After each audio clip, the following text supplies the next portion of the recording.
Hi, I've got a nifty little trick for you. When I was growing up, my family used to go to Chinatown, LA, and they'd have all these wacky little novelty gifts. And one that I remember was the dollar grabber. And so finally, I couldn't figure out how the darn thing worked. So finally, I got one and dissected it, and it was a very simple thing to copy and make. So when you have one of these dollar grabbers, what you can do, and especially this works well with children, you can go like this. You can open it up and say, take a look now. I've got red cross here and blue stripes here. Do you have a dollar? And when they give you a dollar, say, watch what happens now. I want you to watch this dollar. Is the dollar on top of the blue ribbons or on top of the red ribbons? And they'll say the blue ribbons, and you can say, well, now watch this. Are you sure? Because it looks like it's underneath this crisscross red ribbon. And they'll say, okay, now look at it again. Where is it? Under the red ribbon or under the blue ribbons? Under the red ribbons? No, it's under the blue ribbon. You can see that. Now where is it? Under the blue ribbons. No, it's under the red one. Now make up your mind. Is it under the red one or is it under the blue one? It's under the blue one? How did it get over there? You know, I know how this is happening. If I close it like this and I tap 3 times, it magically goes under the red one. And if I, again, close it and tap really hard 1, 2, 3 times, it goes under the blue one. Now, in order to make this little novelty gift, it's very simple. I've already put together a couple of pieces of wood here, and you're going to need to get yourself 2 pieces of wood. It doesn't matter the thickness, 3/4, 1/2 inch, but you probably want about 6 3/4 long and about 3 1/2 wide. Okay, and when you get that, that'll cover up your dollars. The other thing you're going to need, I'll zoom you in on this, but I'll bring you in here. And the other thing you need are these little sharp tacks. I call them, I think they're upholstery tacks, but they're just pinpoint sharp at the end, and I like that because you can push them into wood and then they're held there until you knock them in.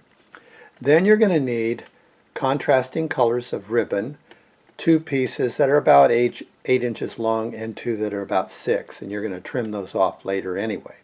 So those are all the materials you need. 4 pieces of ribbon, some tacking, and a couple of pieces of wood, and you're ready to go. So how are we going to put it together so it does this magic for the children? Okay, here we go with step 1. We're going to take our shorter 6-inch pieces, and I'm going to make this attachment here on both sides of this block, and I'm just going to eyeball it, but I'm going to go in about 1.5 inches here. I'm going to have a little bit of overlap, and then I'm going to take these sharp tacks and I'm going to push one in, just the point in so it stays, and then tap it. I'll put a second one in so it won't go anywhere. And I'll just leave that flapping. I'm going to do the same thing off camera over here with the other white one. Now when these are attached, just set it aside for a moment, and we're going to try to duplicate this X, and we need to attach on this side with the second block. So I'm going to go like this. I'm going to make my crisscross, and when I've made that crisscross, approximately like that, maybe I'll make it a little bit tighter, then I'm going to attach it on the edge here, and I can do that. It's kind of tricky with just your own hands, but I'll go ahead and attach it here and here, and I'll go ahead and tap these in. Notice how I slide that finger away. I found out one day when I was 9 years old that you can't leave your fingernail next to the real nail. Okay, so now I have that crisscross going, and it's crisscrossing, and I'll get another tack, so I'll have 2 tacks on both of these, and I'm going to try and make that crisscross right in the center. Okay, watch this next move. I'm going to take this one, and you can see I have my crisscross here. I'm going to flip it over like this and set it down so it just lines up perfectly.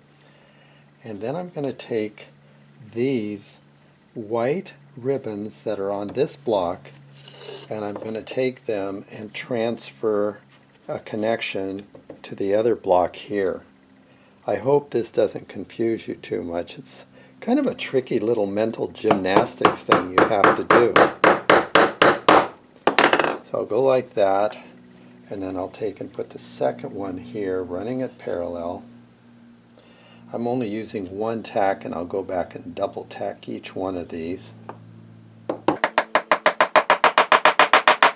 Then I almost do the opposite with these. I get my crisscross going, and I loop it over here, over this edge.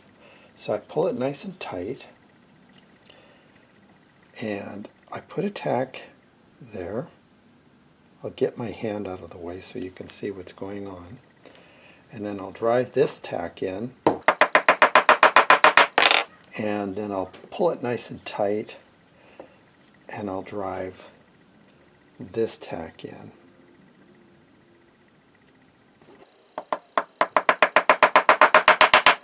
You can see now when I go like that, you can see I have my crisscross, and I can flip it both ways. Now I'm going to go back off camera and double tack all of these and tighten it up. Here I have the overlap of the ribbon, and I can take a sharp edge and just go down the side like that and get rid of those scraps, and do that all the way around. Now that I have double tacked the ends, this looks kind of raggedy, so what I'm going to do is put masking tape over it and slide a razor here to trim it off nice and neat. And I'll go ahead and do that off camera. Well, we're all done. Got it trimmed up, a little blue tape on the edge making it look good. Just have the kids lay their dollar right there, flip it closed, and reverse it the other way, and it's going under the X and then under the parallel ribbons, back and forth. I think you have a great time with this, and it could even be a little gift for a kid, and they'll look at it and try and figure it out. And to be honest with you, I don't think I've ever figured the darn thing out myself. You look at it, you can look at it back and forth, and it's perplexing. Hope you have a good time with this, and have a nice day. Bye-bye.